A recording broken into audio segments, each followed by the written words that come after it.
આજનો દિવસ અત્યંત પવિત્ર અને પાવનકારી દિવસ છે. માક્ષર સુદ એકાદશી, મોક્ષદા એકાદશી અને ગીતા જયંતી તરીકે આજના દિવસની આપણે ઉજવણી કરતા રહેલા છીએ. શ્રીમદ ભગવદ્ ગીતા આજથી 5000 વર્ષ પહેલા કુરુક્ષેત્રના મેદાનમાં જે ધર્મયુદ્ધ થયું એ વખતે ભગવાન કૃષ્ણસ્તુ ભગવાન સ્વયંના સ્વમુખે અર્જુનને માટે, માનવ્યને માટે કહેવામાં આવેલું એ ગહન જ્ઞાન છે. Gita is not a Bible of Hinduism, but it is a Bible of humanity. એ કોઈ માત્ર એક ધર્મ માટે નહીં, સમગ્ર માનવ્યને માટે કહેવામાં આવેલો એ ઉપદેશ છે.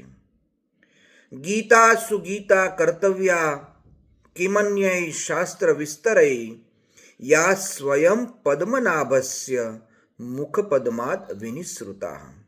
જે સ્વયં ભગવાનના મુખેથી ગવાયેલી કહેવાયેલી એ અમૃત વાણી છે.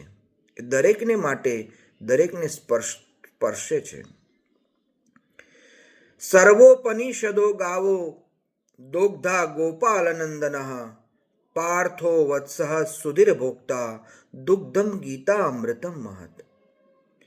આ ગહન જ્ઞાન ભગવાન શ્રી કૃષ્ણસ્તુ ભગવાન સ્વયં, ભગવાન યોગેશ્વર જ્યારે આવું ગહન જ્ઞાન આપ્યું છે, એ જ્ઞાનને આપણે સૌ સાંભળીએ, સમજીએ, વાંચીએ, અધ્યયન કરીએ ત્યારે આપણને ખબર પડશે. શ્રીમદ ભગવદ્ ગીતાનું જ્ઞાન સંસ્કૃતમાં છે, શ્લોકબદ્ધ રીતે છે. 700 શ્લોકો એ ગૂંથાયેલા છે. પણ મારા અને તમારા મનની અંદર એક એવો ભાવ ચોક્કસ હોય કે સંસ્કૃતમાં છે એટલે સમજાતું નથી, અથવા તો વાંચીએ છીએ તો ખબર પડતી નથી.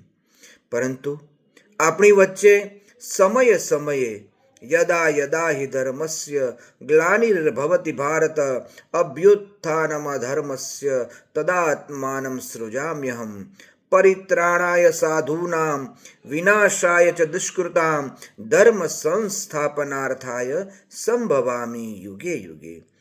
જ્યારે જ્યારે જેવી જરૂર પડી છે ત્યારે એવા અવતારો આ સૃષ્ટિ ઉપર, આ દુનિયામાં એવા મહાપુરુષો અને વિશિષ્ટ મહાન વ્યક્તિઓએ જન્મ ધારણ કર્યો છે, આપણને સમજાવવાની કોશિશ કરી છે. શ્રીમદ ભગવદ્ ગીતાને જ્યારે સમજવાની કોશિશ કરશું તો ખબર પડશે એ આપણા જીવનનો એક અમૂલ્ય માર્ગદર્શક ગ્રંથ છે. આમ તો કહ્યું છે 700 શ્લોક, પણ શ્રીમદ ભગવદ્ ગીતાની શરૂઆત જો જોઈશું તો ધર્મ ક્ષેત્રે કુરુક્ષેત્રે સમવેતાયુત્સવ મામકા પાંડવાશ્ચૈવ કિમ કુર્વત સંજય. અહીંયા પ્રથમ શબ્દ શ્રીમદ ભગવદ્ ગીતાનો શરૂ થાય છે ધર્મથી, ધર્મ ક્ષેત્રે. અને અંતિમ શ્લોક 18મા અધ્યાયનો, ગીતામાં કુલ 18 અધ્યાય છે, 700 શ્લોક રહેલા છે. એનો અંતિમ શ્લોક જોઈશું તો ખબર પડશે. યત્ર યોગેશ્વર કૃષ્ણો યત્ર પાર્થો ધનુર્ધર તત્ર શ્રી વિજયોર્ભૂતિ ધ્રુવા નીતિર્મતિર્મમ. પ્રથમ અક્ષર ધર્મ, અંતિમ અક્ષર મમ ધર્મ. બસ મારો ધર્મ શું છે એ સમજાય તો શ્રીમદ ભગવદ્ ગીતા સમજાય. એક પુત્ર તરીકેનો મારો ધર્મ શું, એક પિતા તરીકેનો મારો ધર્મ શું, એક માણસ તરીકેનો મારો ધર્મ શું. આ જીવનની અંદર આટલું જો માણસને સમજાઈ જાય, પોતાનો ધર્મ, પોતાનું કર્તવ્ય સમજાઈ જાય તો શ્રીમદ ભગવદ્ ગીતા સમજવી બહુ સહેલી છે. સાથે સાથે શ્રીમદ ભગવદ્ ગીતાનું બહુ બધું મોટું ગહન જ્ઞાન છે. મારા અને તમારા જીવનની અંદર નિત્ય જીવનમાં કાયમી આપણે પ્રેરણાદાયક અને આપણા જીવનમાં વણવા માટેના જે એમના અમૂલ્ય શબ્દો છે તે આપણે અહીંયા સાંભળી અને સમજવાની કોશિશ કરીએ છીએ. શ્રીમદ ભગવદ્ ગીતાનો ઉપદેશ છે કે માણસનું સુખ શું છે. આજે સુખની શોધમાં માણસ અહીં તહીં બધે ભટકે છે, પણ શ્રીમદ ભગવદ્ ગીતા આપણને સમજાવે છે કે સુખ કયું સુખ, કોણ સુખી છે? માણસ પોતે કામ ક્રોધોદ્ભવમ વેગ સયુક્ત સ સુખી નરઃ. કામ અને ક્રોધના વેગને આવેગને જે લોકો કંટ્રોલ કરી શકે છે તે ખરા અર્થમાં સુખી માણસ છે. માણસે માણસના જીવનની અંદર સતત કર્મયોગી રહેવાનું છે. કર્મણ્યેવાધિકાર અસ્તે મા ફલેષુ કદાચન મા કર્મ ફલ હેતુર્ભુ માતે સંગોત્સ્વ કર્મણી. મારે કર્મ કરવું જ છે, કરવું જ પડશે. ભગવાન ખુદ આવીને બોલે છે કે નહીં કંશ્ચિત ક્ષણમપી જાતુ તિષ્ઠત્ય કર્મકૃત. કોઈ પણ વ્યક્તિ એક ક્ષણ માત્ર પણ કર્મ કર્યા વગર રહી શકવાનો નથી અને રહી શકતો પણ નથી. તો શા માટે હું સારું કાર્ય ન કરું? કર્મના સિદ્ધાંતને અનુસાર જ આપણા જન્મ, કર્મ, બધી જ વસ્તુઓ આપણને પ્રાપ્ત થતી હોય છે. સાથે સાથે શ્રીમદ ભગવદ્ ગીતાની અંદર આપણને દરેકને એક સૂચન કરે છે ભગવાન ખુદ કે ભાઈ તું શા માટે લમણે હાથ પકડીને બેસી રહેલો છે? કોઈ આપણે એવું વિચારતા હોય કોઈ આવશે, કોઈ મને મદદ કરશે, કોઈ મારો ઉદ્ધાર કરશે, કોઈ મને આગળ લઈ જશે. એવી વાત સાથે વર્ષોના વર્ષો વીતી જાય પણ માણસનો વિકાસ નથી થતો. ત્યારે ભગવદ્ ગીતામાં ભગવાન શ્રી કૃષ્ણ સ્વયં બોલે છે, ઉદ્ધરેદ આત્મનાત્માનમ આત્માનમ અવસાદયેત આત્મૈવ આત્મનો બંધુ આત્મૈવ રિપુરાત્મન.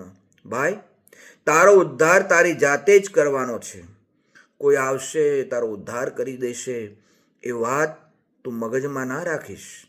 અને શ્રીમદ ભગવદ્ ગીતાના શબ્દો દરેક વિષયો ઉપર આપણને ભારપૂર્વક સમજૂતી આપે છે. મારે તમને બહુ જૂનીની પણ અત્યારની હાલની વર્તમાન પરિસ્થિતિ પ્રમાણેની એક નાનકડી વાત કરવી છે. અત્યારે જોઈશું તો ફિલ્મ જગતની અંદર, ચલચિત્ર જગતની અંદર, ગુજરાતી ફિલ્મમાં એક હમણાં જ એક ગીત પિક્ચર ફિલ્મ આવ્યું છે લાલો. અને આ ફિલ્મને ખૂબ સારો પ્રતિસાદ મળ્યો છે, ખૂબ લોકોએ આવકાર્યું છે. શા માટે? કારણ કે એમની અંદર શ્રીમદ ભગવદ્ ગીતાનો ઉપદેશ દરેક જગ્યાએ ભારોભાર ભરેલો છે. ત્યાં સંસ્કૃતના શ્લોકો નથી પણ સરળ, સાદી અને સમજાય તેવી ભાષામાં પ્રેક્ટિકલ સમજાવવાની કોશિશ કરી છે. એમાં ભગવાનની જે વાતો છે, ભગવાનનો અને ભક્ત સાથેનો નાતો છે, પરિસ્થિતિ અને માણસ ઉપર આવેલી ગમે તેવી વિકટ પરિસ્થિતિઓનો સામનો કરવાની સહનશક્તિ, એ ભગવદ્ ગીતાનો સતત ઉપદેશ એમાં રહેલો છે. લાલો હોય, લાલાની સાથે ભગવાન શ્રી કૃષ્ણ સ્વયં આવે છે, પણ એમાં એક સંદેશો રહેલો છે કે પ્રયત્ન તો તારે કરવો જ પડશે. હું તને માર્ગદર્શન જરૂર આપીશ પણ પ્રયત્ન તો તારે જ કરવો પડશે. એટલે અર્જુનને પણ ભગવાને જ્યારે કુરુક્ષેત્રના મેદાનમાં આવીને કીધું કે ભાઈ તીર તો તારે ઉપાડવું જ પડશે, ધનુષ્ય તારે ઉપાડવું જ પડશે, માર્ગદર્શન હું આપીશ, રથ પણ તારો હું ચલાવીશ. ભાઈ એવી જ રીતે મારા અને તમારા જીવનમાં ઘણી બધી એવી બાબતો, વિકટ સમસ્યાઓ આવતી હોય છે. પણ ચોક્કસપણે એટલું યાદ રાખવાનું કે મારો સૂત્રધાર ભગવાન સ્વયં છે, મારા સૂત્રધાર ઈશ્વર સ્વયં છે. ત્યારે માણસને હિંમત આવે છે, કામ કરવાનો એને ઉમંગ આવે છે અને હિંમત ભેગી કરી અને એ ફરીથી કામે લાગે છે અને નક્કી કરેલા ધ્યેય સુધી એ પહોંચી શકે છે. એટલે કે આપણા જીવનની અંદર આવી ઘણી બધી વાતો રહેલી છે. મારે આપ સમક્ષ આજના દિવસે એટલે શ્રીમદ ભગવદ્ ગીતાના ગીતા જયંતિના દિવસે એટલું જ કહેવું છે કે ગીતાજીને અઘરો ગ્રંથ સમજીને મૂકી ન રાખીએ. મારા ને તમારા જીવનમાં ડે ટુ ડે લાઈફની અંદર શ્રીમદ ભગવદ્ ગીતાના શબ્દો આપણે ભણેલા છે, આપણા જીવનમાં વણાયેલા છે. કોશિશ એવી કરીએ, એવા પ્રકારેનું આપણે કાર્ય કરીએ, ચોક્કસપણે પરિણામ આપણને મળે છે, એમાં કોઈ સંદેહ નથી. હું આપને એ કહેવા માગું છું કે મહાન ગ્રંથોને મહાપુરુષોએ બધી રીતે મૂલવવાની કોશિશ કરી છે. મહાત્મા ગાંધીથી લઈ સ્વામી વિવેકાનંદ હોય કે પછી આપણા શ્રી અરવિંદ હોય કે લોકમાન્ય તિલક હોય કે પાશ્ચાત્ય જગતના તત્વજ્ઞાનીઓ હોય, દરેકે શ્રીમદ ભગવદ્ ગીતાનું અધ્યયન કરી એમાંથી એમને અનુરૂપ એમને જે લાગ્યું છે એ પ્રમાણેનું એમણે માર્ગદર્શન ગ્રહણ કર્યું છે. સાથે સાથે હું અત્યારની વર્તમાન સ્થિતિની અંદર એ મહાપુરુષોના સાનિધ્યમાં રહીને મેં નજીકથી જોયું છે. મારે એ કહેવું છે કે શ્રીમદ ભગવદ્ ગીતાને આજે ઘરે ઘરે સાચા અર્થમાં સરળ ભાષામાં પહોંચાડવાની કોશિશ ઘણા મહાપુરુષોએ કરી છે. એ સર્વને શત શત નમન કરું છું. પણ મને નજીકથી જેમનું સાનિધ્ય સાંપડ્યું છે એવા વિશ્વવંદનીય પરમ પૂજ્ય પાંડુરંગ શાસ્ત્રીજી આઠવલે, પૂજ્ય દાદાજી, જેમણે શ્રીમદ ભગવદ્ ગીતા પાઠશાળા મુંબઈની અંદર હજારો વર્ષો સુધીનું જે ગહન જ્ઞાન છે તેને સરળ ભાષામાં રજૂ કરવાનો પ્રયત્ન કર્યો. વર્ષો સુધી વ્યાસપીઠ પર બિરાજમાન થઈને એ વાણીને સરળ ભાષામાં લોકો સુધી લોકભોગ્ય બનાવી છે. અને જ્ઞાન, કર્મ અને ભક્તિનો સંદેશો એમણે જે વહાવ્યો છે તે માર્ગદર્શન વિશ્વને માટે ખૂબ જ ઉપયોગી થઈ પડ્યું છે.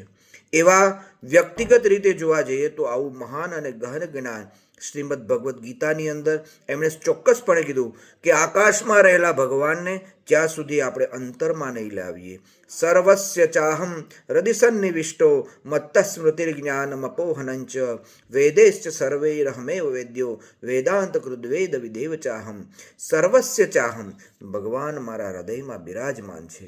24 કલાક મારા હૃદયના ધબકારાની અંદર એ પોતે ધબકી રહ્યા છે. આવું જ્યારે એમણે જ્ઞાન સમજાવ્યું છે, પછી એમના જીવનની અંદર ઉત્તમ રહેલું જે માર્ગદર્શન છે તે આપણને સર્વને કહ્યું છે. તે કયું છે? ભગવદ્ ગીતાનું જ્ઞાન છે એ સંયમનું જ્ઞાન છે. ન ભોગ ન ત્યાગ, ન અતિ ભોગ ન અતિ ત્યાગ, પણ સંયમિત જીવન જીવાય એ શ્રેષ્ઠ જીવનનું ઉદાહરણ છે. અને તેથી તો સંસારમાં સરસો રહે મન મારી પાસ, સંસારમાં લેપાય નહીં એ જાણ મારો દાસ. એવી રીતે સંસારમાં રહીને, સંસારી રહીને, સંસારી બનીને, સંસારના દરેક જવાબદારીઓનું વહન કરતા કરતા શ્રેષ્ઠ જીવન બનાવવાનું એ મહાપુરુષોનું માર્ગદર્શન છે. પૂજ્ય દાદાજીને આજના દિવસે, ગીતા જયંતિના દિવસે હું સતસત નમન કરું છું. જે યુગમાં યુવાનોને ગીતાજી વિશેનું જ્ઞાન નથી એવા યુગમાં આજે હજારો નહીં લાખોની સંખ્યામાં યુવાનો ગીતા ઉપર અધ્યયન કરે છે અને ગીતાજીના વિષય ઉપર પોતે વક્તવ્યો આપે છે. અને ગુજરાતી હોય, હિન્દી હોય, ઇંગ્લિશ હોય, સંસ્કૃત હોય, મરાઠી હોય, અન્ય ભાષાઓની અંદર આ વાતને લોકો સુધી પહોંચાડવાનો પ્રયત્ન કરે છે. એ સામાન્ય નથી. એની નોંધ કોઈ લે કે ના લે, પણ મારા જેવા, તમારા જેવા જે લોકોએ અનુભવો કર્યા છે, નજરે નિહાળ્યું છે, એ તો ચોક્કસપણે આપણે એ પ્રસ્તુત કરવું જ રહ્યું. એવી જ રીતે મારા જીવનની અંદર એક વિશેષ મહાપુરુષનું યોગદાન રહેલું છે. તેમનું નામ છે પરમ પૂજ્ય વિશ્વવંદનીય ખેડાવાળા જય માળીનું. એમનું જીવન સરળ, સાદું અને એમનું જીવન પણ શ્રીમદ ભગવદ્ ગીતાના વિચારોને આધારિત. સાચા અર્થમાં જોવા જઈએ તો 18 કલાક કામ કરીને નિસ્વાર્થ ભાવે જેમણે પોતે લાખો લોકોના દુઃખ દૂર થાય એના માટે શ્રમ કર્યો, પરિશ્રમ કર્યો છે, પરોપકારી કાર્યો કર્યા છે. એમના જીવનની અંદર રહેલું કર્મયોગી તત્વ સતત કર્મયોગી બનીને દેશ અને દુનિયાભરમાં માર્ગદર્શન આપ્યું છે. એમના જીવન દ્વારા, એમના વિચાર, વાણી અને વર્તન દ્વારા આપણને જે માર્ગદર્શન આપ્યા છે, આવો આજના પવિત્ર દિવસે, શ્રીમદ ભગવદ્ ગીતા જયંતિના દિવસે ભગવદ્ ગીતાને, કૃષ્ણસ્તુ ભગવાન સ્વયં યોગેશ્વર કૃષ્ણને આજે નતમસ્તક પ્રણામ કરું છું. પૂજ્ય પાંડુરંગ શાસ્ત્રીજી, પૂજ્ય દાદાજીને આજે શત નમન કરું છું. અને પૂજ્ય ખેડાવાળા માળી એમને પણ આજે હું શત નમન કરું છું. જેમના દ્વારા મને ભગવદ્ ગીતા વિશેનું જ્ઞાન મને ખબર પડી, એમના સુધી હું પહોંચી શક્યો અને મારા જીવનની અંદર એ વિચારોને સાર્થક કરવા માટેનો યત્કિંચિત પ્રયત્ન કરી શક્યો. આજે સામાન્ય પરિવારમાંથી આ સ્ટેજ સુધી પહોંચાડવાનું જેમણે યોગદાન આપ્યું છે, એ સારા વિચારો, સારા મહાપુરુષોનું સાનિધ્ય મારા જીવનમાં પ્રાપ્ત થયું છે. આજના દિવસે હું એમને વંદન કરું છું, પ્રણામ કરું છું. અને આજના દિવસે ભગવદ્ ગીતા જયંતિના દિવસે ભગવાનને પણ વંદન કરી આજની વાણી, એનું પુષ્પ એમના ચરણોમાં હું અર્પણ કરું છું. ફરી વાત લઈને મળીશું. ત્યાં સુધી સર્વને જય શ્રી કૃષ્ણ, જય માળી, જય માળી, જય માળી.